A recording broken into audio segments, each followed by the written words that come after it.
नमस्कार छात्रों, और एक बहुत अच्छी खुशखबरी है आप सभी छात्रों के लिए जिन्होंने इस वर्ष 12th की परीक्षा में प्रतिभाग किया है और बोर्ड की परीक्षाएं समाप्त हो चुकी हैं। और जो छात्र वंचित रह गए हैं किन्हीं कारणों से जीकप के फॉर्म को भरने के लिए, उनके लिए एक बड़ी खुशखबरी निकल के आई है कि जीकप की जो लास्ट डेट थी वो एक बार बढ़ाई गई थी 4 मार्च तक के लिए, और इसको दोबारा जीकप की नोटिफिकेशन आ चुके हैं, एक्सटेंड किया गया है और अप टू 10 मई तक के लिए।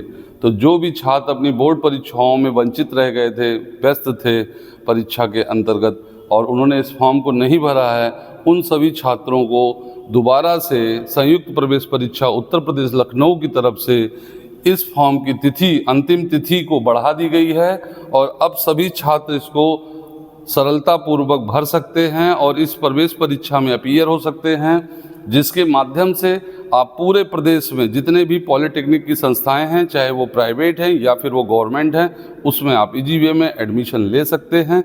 और वो सभी छात्र जो फार्मेसी में अपना कैरियर बनाना चाहते हैं और डिप्लोमा इन फार्मेसी में आइदर गवर्नमेंट या फिर प्राइवेट ऑर्गेनाइजेशन से एडमिशन लेना चाहते हैं, उन छात्रों को ग्रुप ई में अपीयर करना होगा, फॉर्म को फिल करना होगा। और उस ग्रुप ई में आपको E1 और E2 दो कैटेगरी मिलेंगे। तो जो छात्र मैथ वर्ग से हैं, जिन्होंने गणित वर्ग से 12th की परीक्षा अपीयर की है, वो E1 में जाएंगे, और जिन्होंने बायो से दी है, क्योंकि काफ़ी सारे छात्रों में भ्रम रहता है कि अगर मैंने मैथ से 12th की परीक्षा दी है तो मैं फार्मेसी कोर्स में नहीं जा सकता हूं, क्योंकि छात्रों के मन में ये बात बैठी हुई रहती है कि जो छात्र मैथ से हैं वो इंजीनियर ही बन सकते हैं, पर ऐसा बिल्कुल नहीं है। ये भ्रम में मत रहिएगा। जो बच्चे मैथ के हैं वो और जो बच्चे बायो के हैं, दोनों ही वर्ग के छात्र इस फॉर्म को भर सकते हैं डी फार्मेसी कोर्स में।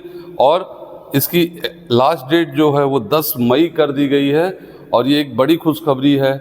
और जिन बच्चों को फॉर्म भरने में दिक्कत है तो वो हमसे संपर्क कर सकते हैं, या जो वेबसाइट दी हुई है इस पे आप जा सकते हैं www.gcup.admission.nic.in।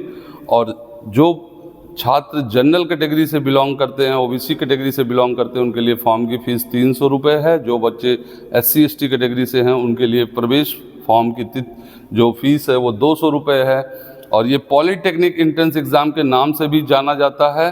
तो किसी भी छात्र को फॉर्म अगर उनका रह गया है किन्हीं भी कारण से, तो वो दोबारा से इस फॉर्म में जा सकते हैं। और ये फॉर्म ऑनलाइन खुल चुका है। कहीं भी अगर आपको इस फॉर्म को भरने में कोई भी प्रॉब्लम है तो आप हमसे संपर्क कर सकते हैं इस वीडियो के माध्यम से, और दिए गए हेल्पलाइन नंबर से भी आप संपर्क कर सकते हैं। बहुत बहुत ढेर सारी शुभकामनाएं सभी छात्रों को। अपने गुरुजन के टच में रहिए, अपने माता पिता के आशीर्वाद में रहिए, खूब सारी पढ़ाई करिए। काफ़ी सारे बच्चों के मन में रहता है कि मैं नीट, IIT और इसके लिए कर रहा हूं। तो डियर स्टूडेंट, जो बच्चे आप हायर एग्ज़ाम की तैयारी ज़रूर करिए, पर इस एग्ज़ाम को छोटा मत समझिए। अगर आप जीकप को क्वालिफाई कर सकते हैं, अपीयर कर सकते हैं, इससे आपका मनोबल लेवल, कॉन्फिडेंस लेवल बढ़ता है और फिर आप आगे नीट के लिए या फिर आप कोई भी तैयारी करना चाहते हैं तो उसमें भी आगे बढ़ सकते हैं। पर प्रवेश परीक्षा के उसमें फॉर्म भरते हैं और आप अपीयर होते हैं तो ये आपके मनोबल को बहुत ही तेज़ी से बढ़ा सकता है। तो बहुत सारी ढेर सारी शुभकामनाएं सभी छात्रों को और धन्यवाद। Thank you.